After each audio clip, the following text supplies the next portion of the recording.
এইবার একটা কথা মনে রাখেন, আপনাদের বলছিলাম কি বি ভার্ব দেখে তারপরে যদি ভার্ব আসে বসাবো কি আইএনজি অ্যাক্টিভের ক্ষেত্রে, আর প্যাসিভের ক্ষেত্রে ভিথিরি, ওটার হিসাব আলাদা। কিন্তু এটা মজার ব্যাপার আছে, হ্যাভ ভার্বের পরে সারা জীবন যে জায়গায় হ্যাভ ভার্ব দেখেন এরপরে ভার্ব দেখে ভিথিরি ওঠে দেবেন, সব বুঝে অ্যাক্টিভ হোক প্যাসিভ হোক ডাজন্ট ম্যাটার। যদি কখনো হ্যাভ ভার্ব দেখেন আপনারা, কখনো হ্যাভ ভার্বের মধ্যে কি কি আছে, have, has, had. Have, has, had. তাহলে আপনারা কোথাও যদি দেখেন যে হ্যাভ ভার্ব আছে এবং হ্যাভের পরে আরেকটা ভার্ব ব্র্যাকেট একটা ভার্ব দিয়ে দেয়, আপনাদের রাইট ফর্মস অফ ভার্বের নিয়মই দেখুন এরকম যে ব্র্যাকেটে একটা ভার্ব দিয়ে দিচ্ছে। মনে করেন আমরা একটা উদাহরণ বলতে পারি যে আই হ্যাভ, ব্র্যাকেটে দিল ইট রাইস। একটা কথা বলেন তো, হ্যাভ যেহেতু আছে এরপর আমরা অবশ্যই কি বসাবো, ভিতরি বসাবো, অবশ্যই ভিতরি বসাবো। হ্যাভ ভার্ব অ্যাক্টিভে থাকো আর প্যাসিভে থাকো।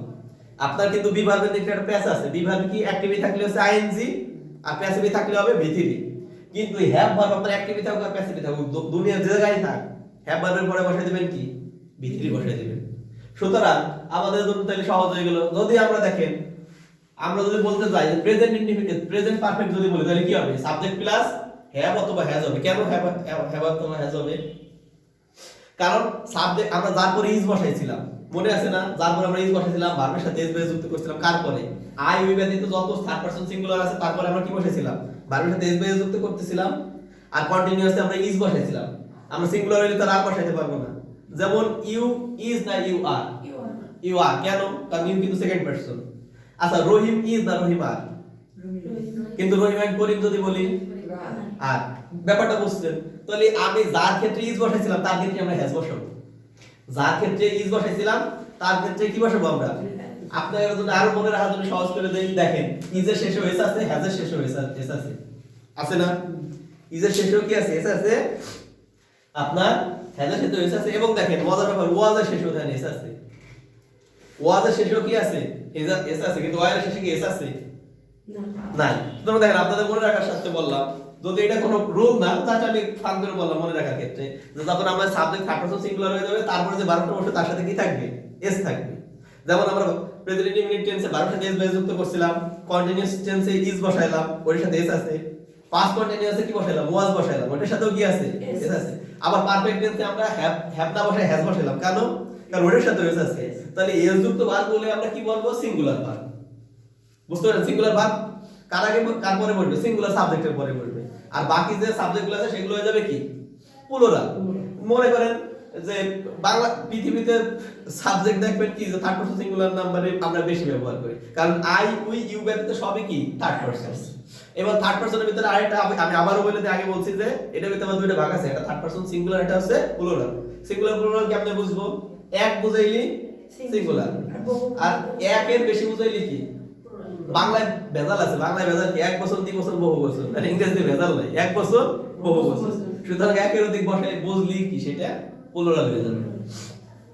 আচ্ছা তাহলে আমরা যে পারফেক্ট টেন্সটা নিয়ে আলোচনা করতেছিলাম, তাহলে পারফেক্ট টেন্স আমরা বুঝলাম কি, পারফেক্ট টেন্সের গঠন আমার বলেন, পারফেক্ট টেন্সের গঠন আমি বলি না প্রেজেন্ট না পাস্ট, আমি বলছি পারফেক্ট টেন্সের গঠন কি, subject plus have verb plus V three, আর কন্টিনিউয়াসের সাথে সম্পর্ক ছিল কি subject plus be verb plus ING.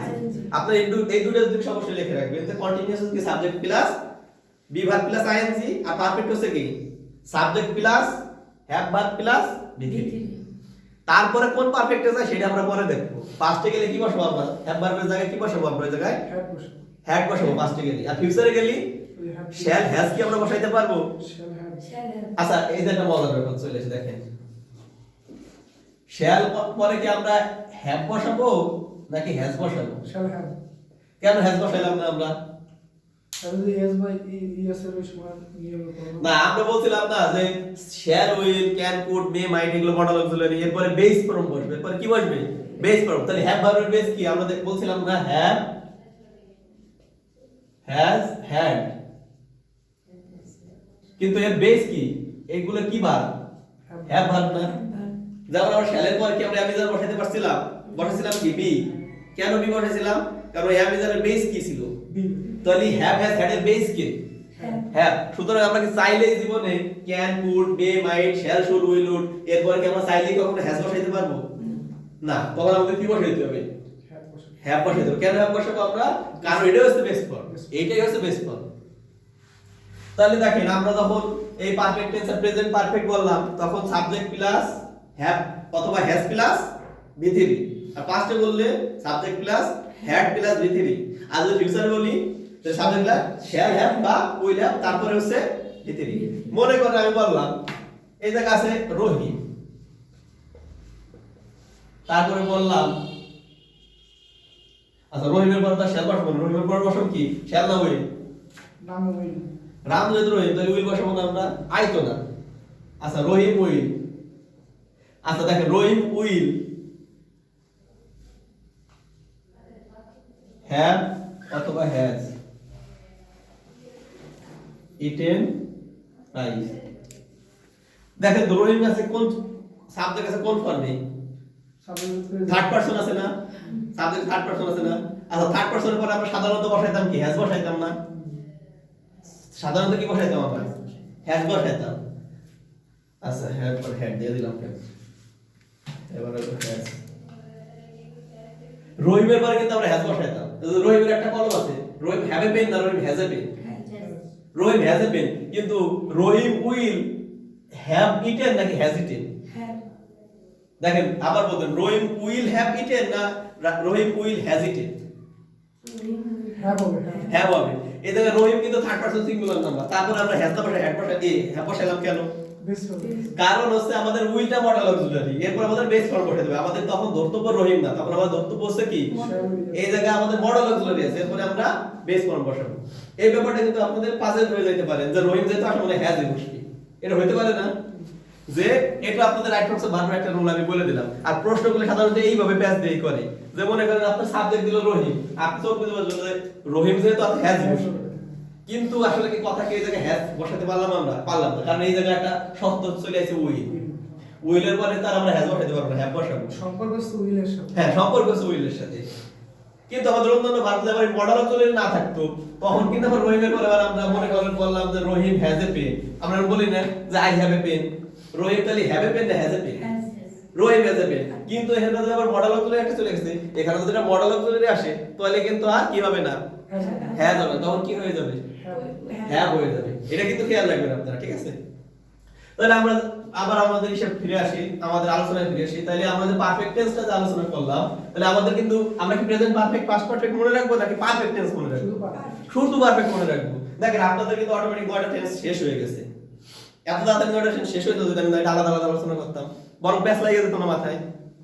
আমাদের পড়ালেখা হয় উল্টে ভাই, ছোট থাকতে এই যে টেন্স ভাই কত পড়ছি আবার বলছি, কিন্তু এইভাবে যদি আমার সাইডটা তিনটা টেন্স বা আলাদা পড়া যেত, সাইডটা টেন্স পড়া দিলে আমি 12টা এমনি বানাইতে পারতাম। তাহলে আমাদের আরেকবার আমরা একটু চর্চা করি যে কন্টিনিউয়াস টেন্স আমরা কেমনে বুঝবো? Subject plus be verb plus ING, subject plus be verb plus ING. প্রেজেন্টে হইলে আমি যা, পাস্টে গেলে ওয়াজ হয়, ফিউচারে গেলে শ্যাল বি উইল বি। আচ্ছা পারফেক্ট টেন্স আমরা কেমনে বুঝবো? Subject plus have verb plus V three, subject plus have verb plus Vythiri.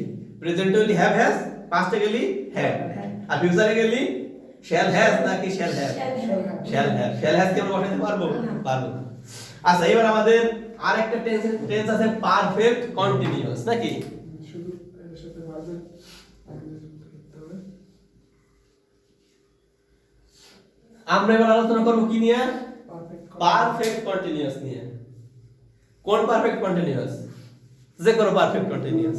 এটা হইতে পারে কি যে কোনো পারফেক্ট কন্টিনিউয়াস। এবার ভাই আমরা একটা কথা দেখি, দেখেন তো এদের টেন্স আছে কয়টা? আমরা কন্টিনিউয়াস একটা টেন্স পড়ছিলাম না, পারফেক্ট একটা টেন্স পড়ছিলাম না, তাহলে এর দেখি দুটো টেন্স আছে না? পারফেক্ট কন্টিনিউয়াস কয়টা টেন্স? দুইটা টেন্স। তাহলে আমাদের যে খুঁজে বের করতে হবে যে দুটো টেন্সের গঠন আছে কিনা। এখন আপনাদের আমি মুখস্থ করাই দেওয়ার পারে যে গঠন কি মনে করেন। আচ্ছা পারফেক্ট কন্টিনিউয়াস টেন্স কাকে বলে এটা আগে নিয়ে আমরা আলোচনা করি। প্রেজেন্ট পারফেক্ট কন্টিনিউয়াস যদি আলোচনা করি, মনে রাখবে টেন্স কয়টা এই জায়গায়? পারফেক্ট কন্টিনিউয়াস টেন্স কয়টা? দুইটা। মনে রাখবেন সময় দুইটা থাকবে। সময় থাকবে কয়টা? দুইটা। কেমন? কোন কাজ অতীতকালে শুরু হয়েছিল কিন্তু এখনো চলমান। ভাই কন্টিনিউয়াস মানে কি? কন্টিনিউয়াস মানে চলমান। তো কন্টিনিউয়াস টেন্স যে জায়গা আছে সেটা আমরা বুঝবো কি? চলমান। তাহলে আমরা এটা বলতে পারি যে কোন কাজ শুরু হয়েছিল কোন সময়, কিন্তু কাজ কি শেষ হয়েছে না চলমান? চলমান। অতীতকালে শুরু হয়েছে কিন্তু এখন চলমান। কেমন উদাহরণ দেই? আচ্ছা আপনাদের আমি পড়াবো লাগছে 1 ঘন্টা ধরে, আপনাদের আমি পড়াইতেছি কতক্ষণ? 1 ঘন্টা। 1 ঘন্টায় আমি বললাম যে আপনাদের 1 ঘন্টা পড়াই, 1 ঘন্টা যাবত পড়াইতেছি, মানে কি শুরু করেছি কতক্ষণ আগে? 1 ঘন্টা আগে শুরু করছে এখনো কি চলমান বললেন স্যার সকাল থেকে বৃষ্টি হইতেছে এখনো চলমান সকাল থেকে বৃষ্টি হইতেছে বৃষ্টি শুরু হয়েছিল কখন সকালে এখন চলমান বললেন যে ফোন দিচ্ছে যে ফোন দিস না বললেন কি যে 2 ঘন্টা যাবত ক্লাস চলতেছে ফোন দাও কেমন কতক্ষণ যাবত ক্লাস চলতেছে 2 ঘন্টা ক্লাস শুরু হয়েছিল কতক্ষণ আগে এখনো কি চলমান তাহলে সময় কয়টা টেন্স কয়টা তাহলে পারফেক্ট কন্টিনিউয়াস টেন্স কয়টা সময় কয়টা দুইটা এইটা মনে রাখবেন টেন্স দুইটা সময় দুইটা থাকবে অতীতকালে শুরু হয়ে বর্তমান পর্যন্ত চলমান অতীতকালে শুরু হয়ে বর্তমান পর্যন্ত চলমান সেটা কি টেন্স হবে পারফেক্ট কন্টিনিউয়াস টেন্স হবে অতীতকালে শুরু বর্তমান পর্যন্ত চলমান চলমান আমরা এমনি ইউজ করি কন্টিনিউয়াস আছে মানে চলমান ঠিক আছে আচ্ছা এবার আমরা গঠন দেখি সাবজেক্ট প্লাস আচ্ছা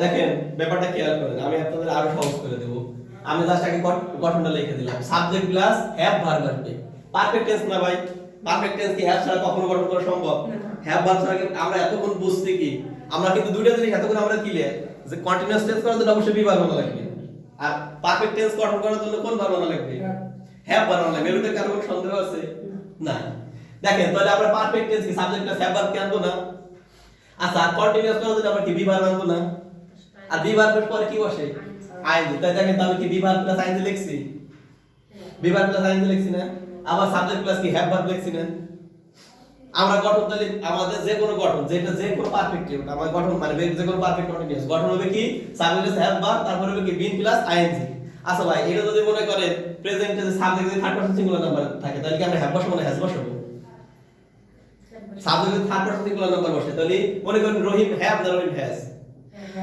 রহিম হ্যাজ তারপরে হচ্ছে বি কিন্তু I has been I have been I have been এই জন্য দেখেন প্রেজেন্ট কন্টিনিউয়াস যখন মানে প্রেজেন্ট পারফেক্ট কন্টিনিউয়াস গঠন লেখার সময় এরকম লেখা হয় যে সাবজেক্ট প্লাস হ্যাভ বিন অথবা হ্যাজ বিন তারপরে ভার্বের সাথে কি আইএনজি আইএনজি কেন বসে আপনি এমনি জানেন কন্টিনিউয়াস মানে কি আইএনজি আচ্ছা এইবার আমরা একটা কথায় আসি দেখেন যে আমরা সারা জীবন খালি পড়ে আসছি মনে রাখতেও পারতাম না এইজন্য মুখস্থ করতাম যে subject plus have been has been তারপর ভার্বের সাথে ING subject plus have been has been তারপরে আইএনজি আসেন আমরা একটু পোস্টমর্টম করে পড়ি পোস্টমর্টম করে পড়লে ব্যাপারটা আমাদের বোঝা যাবে সহজ হবে ভাই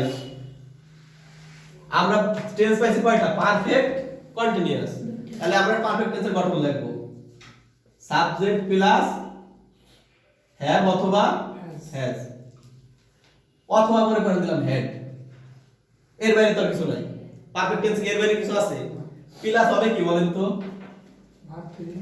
এই আমাদের পারফেক্ট টেন্সে গঠন হয়েছে না আচ্ছা এইবার মনে করেন আমরা কন্টিনিউয়াসে গঠন দিলাম কন্টিনিউয়াসের জন্য অবশ্যই দরকার কি সাবজেক্ট মনে করেন সাবজেক্ট কমন যেহেতু কাজ করতেছে কয়জন একজনের উদ্দেশ্য তো একজনই যে আমি ভাত খাইতেছি আমি 2 দিন যাবত ভাত খাইতেছি সকাল থেকে বৃষ্টি হইতেছে বৃষ্টি তো একলাই হইতেছে আর কেউ কি নিয়ে হচ্ছে স্যার 2 ঘন্টা যাবত ক্লাস নিচ্ছে ক্লাস তো স্যারই নিচ্ছে আর কেউ আছে জায়গায় সাবজেক্ট কমন না সাবজেক্ট আমরা কমন দিলাম তারপরে আমরা কি দিলাম হ্যাভ ভার্ব দিলাম তারপরে ভিথি দিয়ে দিলাম আর আমরা এটা হলো কোন টেন্স তাহলে subject plus have plus V three perfect টেন্সে গঠন হলো না আর আমাদের কোন টেন্সে গঠন বাকি আছে কন্টিনিউয়াস তাহলে কন্টিনিউয়াস কি গঠন কি B verb plus be verb plus ভার্বের সাথে আইএনজি তাহলে কি দেখেন আমি কি দুটো টেন্সের গঠন লিখতে পারছি হইছে না দুটো টেন্সের গঠন এইবার একটা কথা বলি শুনেন এইটা মনে করেন আমরা ম্যাথে যেমন কমন নেই না দুইটা রাশি যদি একই থাকে আমরা একটা কমন নিয়ে নেই মনে করেন আমরা সাবজেক্টটা কমন নিছি আচ্ছা এই যে ভিতরি আছে না এই ভিতরি আর বি ভার্ব আমরা এক জায়গায় রাখছি দেখছেন নিচে নিচে রাখছি এই ভিতরির যদি আমরা মানে বি ভার্বটা যদি ভিতরি বানাই দিই তাহলে কি হয় বিন আসবে না ব্যাপারটা খেয়াল করেন হ্যাঁ এবার আমরা মনে করি একটা গঠন লিখলাম subject plus have plus been plus ING ING কি ভার্বের আইএনজি নাকি তার মানে প্রথম অংশ হচ্ছে পারফেক্ট পরের অংশ হচ্ছে এবার দেখেন এবার আমি কি দুটো টেন্সের গঠন একটা ভিতরে লিখতে পারি কেমন দেখেন ভাই সাবজেক্ট তো কমন, সাবজেক্ট কি সবার জন্য। কমন। এবার বি ভার্ব প্লাস আইএনজি পাইছে, হতে পারে সেটা বি, কিন্তু বিন কি বি ভার্বের বাইরে? বিন কি কেউ বলতে পারো যে এটা বি ভার্বের বাইরে কিছু? আমরা জানি কি বি ভার্ব প্লাস কি হবে? আইএনজি হবে। আচ্ছা এইবার দেখেন তো পারফেক্ট টেন্সের গঠন পাইছেন কিনা, সাবজেক্ট প্লাস হ্যাভ প্লাস ভি3 পাইছেন কিনা, মনে করেন এইটুক নাই। পারফেক্ট টেন্সের গঠন কি পাইছেন কিনা? ভার্বের তৃতীয় রূপ। সাবজেক্ট প্লাস হ্যাভ প্লাস ভি3 পাইছেন। এবার বলবেন স্যার এটা তো বিন আছে, তো বি ভার্ব, আর বি ভার্ব তো একটা ভার্ব নাকি? আমরা আমাদের তবে হ্যাভের পরে আমরা ভি3 বসাইছি কিনা, আমরা হ্যাভের পরে ভি3 বসাইছি কিনা এটাও হচ্ছে আমাদের দেখতে হবে। তাহলে আমরা সাবজেক্ট প্লাস হ্যাভ প্লাস ভি3, আর ওই আমাদের কন্টিনিউয়াসের নিয়ম ছিল কি বি ভার্ব প্লাস আইএনজি। তাহলে আমরা এই বি ভার্বটারে ভি3 যদি বানাই ফেলাই তাহলে কি দুইটার ভিতরে কমন রইল না? এবার বুঝছেন যে কিভাবে আমাদের পারফেক্ট কন্টিনিউয়াস টেন্সের গঠন হয়। আমরা সারাদিন করেছি হ্যাভ বিন হ্যাজ বিন, কিন্তু কিসের জন্য যে হ্যাভের পরে বিন আসলো এটা আমরা কোনোদিন হিসাব করে দেখিনি। বুঝতে পারছেন? এইগুলোই যে আমাদের যে স্কুলের ছাত্র ওই সময়তে যদি আমাকে এইভাবে পড়ে, যখন আমরা স্কুলের ছাত্র ছিলাম তখন আমাদের এই বুড়ো বয়সে এসে এত কষ্ট করে পড়া লাগতো না ভাই। আমি অনার্স ওঠার পরে এটা বুঝে বুঝে পড়ছি নিজে যে কিভাবে এটা আসলো। তাহলে ব্যাপারটা হচ্ছে এরকম। এবার তো দেখেন তাহলে আমাদের কি পারফেক্ট কন্টিনিউয়াস টেন্স নিয়ে কি আর খুব ঝামেলা থাকবে? আমরা জানবো কি দুইটা টেন্সের গঠন থাকবে, কি কি কি পারফেক্ট প্লাস কন্টিনিউয়াস। পারফেক্টের গঠন কি বলেন তো আপনারা একটু? সাবজেক্ট প্লাস হ্যাভ ভার্ব, তারপরে কি এর সাথে কি আইএনজি না ভি3, আর কন্টিনিউয়াস কি subject plus be verb plus ভার্বের সাথে আইএনজি। তাহলে আমরা যখন পারফেক্ট কন্টিনিউয়াস করব তাহলে কি হবে? সাবজেক্ট প্লাস হ্যাভ প্লাস ওই বি ভার্বটারে বিন বানিয়ে দিলাম, তাহলে কি হয়ে গেল? ভি3 হয়ে গেল, তারপর ভার্বের সাথে আইএনজি তো আছে। তাহলে কি আর কোনো সমস্যা হবে আপনাদের বুঝাই নিয়ে? আশা করি সমস্যা হবে না। আচ্ছা এইবার দেখেন আমাদের তাহলে গঠনটা আমরা আরেকটা লিখি, সাবজেক্ট প্লাস এবার আমরা হ্যাভ লিখব, have verb plus subject plus have verb, তাহলে আমরা বিন লিখব, তারপরে হচ্ছে ভার্বের সাথে আইএনজি, তারপর হচ্ছে কি ভার্বের আইএনজি।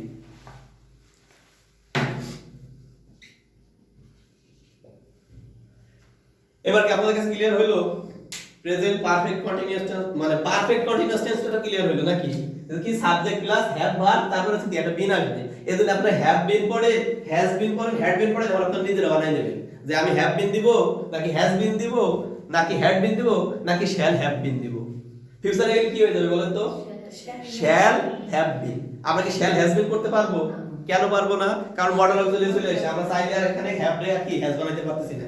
তাহলে ফিউচার কেউ যদি বলে ফিউচার পারফেক্ট কন্টিনিউয়াস টেন্সের গঠন কি, মনে করেন ভাই প্রশ্ন জানতে হয় এরকম দিয়ে দিবার পারে যে নিম্নের কোনটা ফিউচার পারফেক্ট কন্টিনিউয়াসের গঠন। একটা দিয়ে দিল শ্যাল হ্যাভ বিন, আরেকটা দিল হলো মনে করেন যে শ্যাল হ্যাজ বিন দিয়ে দিল। এমন প্যাস লাগে দেওয়া করে দুইটাই, যে না দুইটাই তো হতে পারে, হ্যাভ ভার্ব যেহেতু আছে। তাহলে আমরা শ্যাল উইল যেহেতু দেখো শ্যাল উইল পরে কি হ্যাজ আসার সম্ভাবনা আছে না? মডেল অক্সিলারি পরে কখনো কি আসবে না? মডেল এগুলোর পরে কখনো ভি1 আসবে না। এরপরে কি হয়ে যাবে? সরি মানে ভি3 আসবে না, বেস ফর্ম হয়ে যাবে।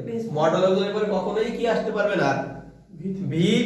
ভি3 আসতেই পারবে না, আসবে অবশ্যই বেস ফর্মটা। আচ্ছা বেস ফর্ম আসবে, ওটা আপনার সিঙ্গুলার ফর্ম আসতে পারবে না। ভি3 তো আসতে পারবে না, সিঙ্গুলার ফর্ম আসতে পারবে না। যেমন হ্যাজ কিন্তু আপনার ভি3 না, হ্যাজ কিন্তু প্রেজেন্ট ফর্মেই আছে, ভি1 এ আছে, কিন্তু ওটা বেস ফর্ম না। হ্যাজ কিন্তু ভি1 এ আছে কিন্তু ওটা বেস ফর্ম না। বি কিন্তু মানে এম ইজ আর, যেটা এম ইজ আর প্রেজেন্ট ফর্মে আছে না, ওইটা নেই তো বি। হ্যাঁ ওইটা নিয়ে বি, তার মানে কি এম ইজ আর হচ্ছে প্রেজেন্ট ফর্মে আছে কিন্তু বেস ফর্মে নাই। ঠিক আছে, হ্যাজ ওরকম প্রেজেন্ট ফর্মে আছে কিন্তু বেস ফর্মে নাই। তাহলে আমাদের হ্যাজ এর বেস ফর্ম কোনটা? হ্যাভ। ঠিক আছে, তাহলে এই গঠনটাকে আপনারা বুঝতে পারছেন, subject plus have verb plus been plus ING. এইজন্য আপনারা এখন এইভাবে করতে পারেন, subject plus have been plus ING, subject plus has been plus ING, অথবা subject plus shall have been plus ING. এটা আপনারা যে কোনো পাবে নিজের মত মতো সাজাবে। এই যে আপনি ক্লাসে বললাম আপনারা আজকে একটু আপনাদের একটু মানে রিকোয়েস্ট থাকবে আপনাদের প্রতি যে বাইরে যায় আপনার গ্রামারের যে 4 5 বা 6 7 এর যার পোলাপানে বই আছে ওই বই থেকে এবার টেন্সের নিয়মগুলো দেখেন তো। এতদিনও টেন্সের নিয়ম পড়ছেন দেখছেন, আমি বলি না যে আপনারা পারেন নাই, কিন্তু এতদিন যেভাবে বুঝছেন আজকে যে এটা বইটা খুলে দেখেন তো, আগের বোঝার আজকের বোঝা কি এক হবে নাকি? আচ্ছা এইবার আমাদের এই পারফেক্ট টেন্সের ভিতর পরীক্ষা দুইটা জিনিস প্যাচ দেয়। দুটো জিনিস প্যাচ দেয় কেমনে? মনে করেন আমি আগে বলে দিলাম সকাল থেকে বৃষ্টি হচ্ছে আর 2 ঘন্টা যাবত বৃষ্টি হচ্ছে, দুইটা জিনিস কি এক হইলো? আচ্ছা সকাল কয়টা হয়েছে আজকে? মনে করেন 6টা সকাল হয়েছে, 10টার মধ্যে সকাল ছিল না? আচ্ছা তাই সকাল কয়টা বললাম সকাল থেকে বৃষ্টি হচ্ছে, তাহলে কয় ঘন্টা বৃষ্টি হচ্ছে? যে কোনো সময় হইতে পারে 2 ঘন্টা। মনে করেন এখন বাজে কত? এখন বাজে মনে করেন 11:30। তো বললাম সকাল থেকে বৃষ্টি হচ্ছে, তাহলে 6টা থেকে বৃষ্টি হলে প্রায় বৃষ্টির সময় হয়েছে 5 ঘন্টা, কিন্তু 10টা থেকে বৃষ্টি হলে বৃষ্টির সময় কি 1.5 ঘন্টা হয় নাই। কিন্তু যদি বলি যে 2 ঘন্টা যাবত বৃষ্টি হচ্ছে তাহলে কি টাইম নির্দিষ্ট না? নির্দিষ্ট। নির্দিষ্ট কিনা? আচ্ছা এইবার মনে রাখবেন যদি নির্দিষ্ট সময় হয়, সময় যদি সিন্স আর পরে হ্যাঁ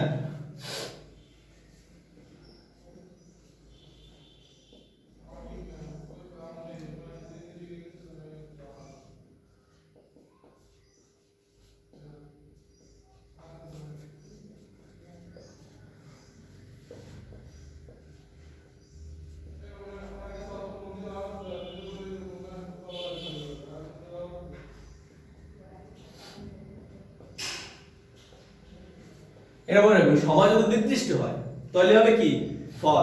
দেখেন তো তাহলে বললাম it has been rain, it has been rain না রেইনি? Rainy rainy.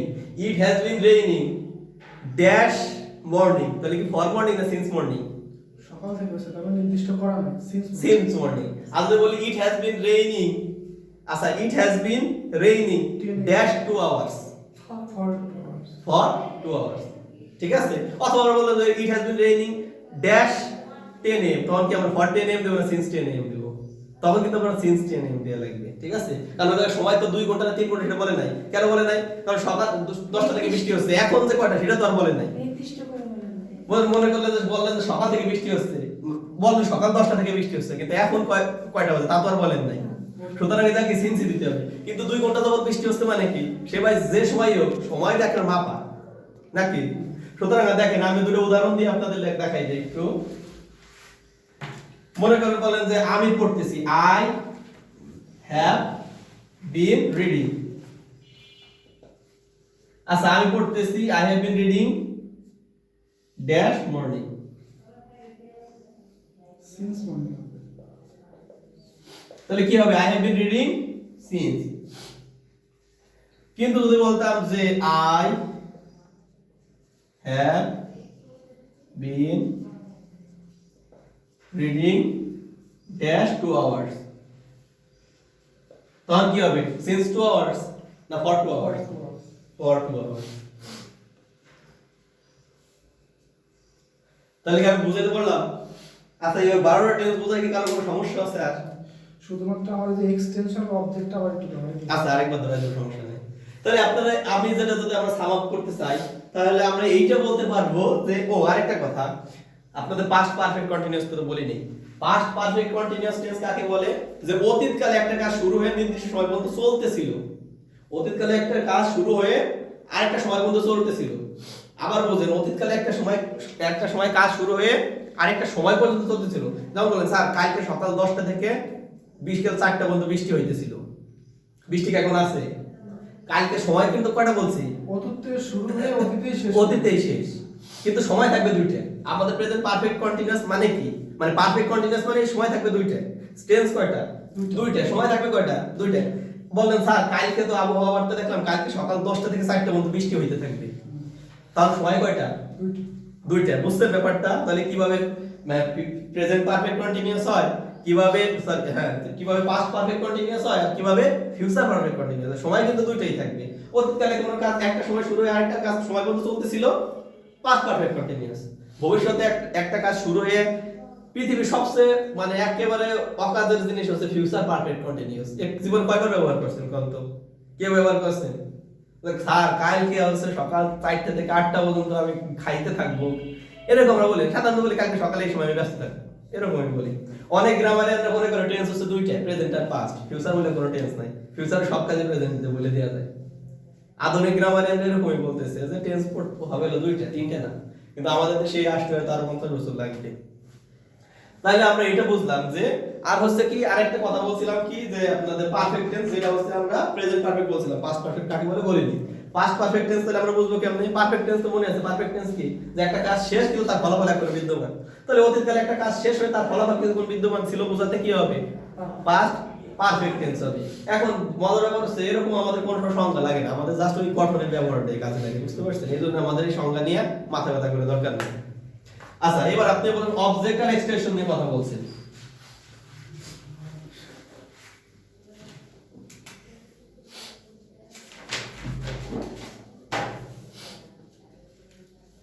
শুনুন এক্সটেনশন শব্দটা মনে রাখবেন, আমরা এক্সটেন্ড কথাটা বলি না, এক্সটেন্ড বলি না, এক্সটেন্ড মানে বৃদ্ধি করা। এক্সটেন্ড মানে কি বাড়ানো বা বৃদ্ধি করা। তো এক্সটেনশন হচ্ছে এক্সটেন্ড মানে বৃদ্ধি করার ভার, এটা নাউন বললে এক্সটেনশন। এক্সটেন্ড করা মানে এক্সটেন্ড মানে কি বৃদ্ধি করা। বললাম কি এই টেবিলটা ছোট হয়ে গেছে, আরেকটু এক্সটেন্ড করতে হবে, মানে কি আরেকটু বাড়াইতে হবে, বৃদ্ধি করতে হবে, এটা হলো ভার। এটা যখন আমরা নাউন বানাবো তখন কি হয়ে যাবে এক্সটেনশন, তার মানে কি বৃদ্ধি বা বর্ধিত অংশ। এক্সটেনশন তার মানে কি বর্ধিত অংশ। ভাই অবজেক্ট হচ্ছে এক্সটেনশনের একটা অংশ। মনে করেন বললেন আমি সকালে নাস্তা খাইছি, আর বললেন আমি সকালে ভাত খাইছি। আচ্ছা ভাই ভাতটা কি নাস্তার অংশ না? আমি সকালে নাস্তা খাইতে পারি, গরিবদের কি ভাতও আছে না? অনুরূপ ভাই একই জিনিস, যে এই এক্সটেনশনও যা এর ভিতরে অবজেক্ট থাকতে পারে, কমপ্লিমেন্টও থাকতে পারে। এক্সটেনশনের ভিতরে কি থাকতে পারে? Object. অবজেক্টও থাকতে পারে, কমপ্লিমেন্টও থাকতে পারে। যেমন দেখেন বললাম যে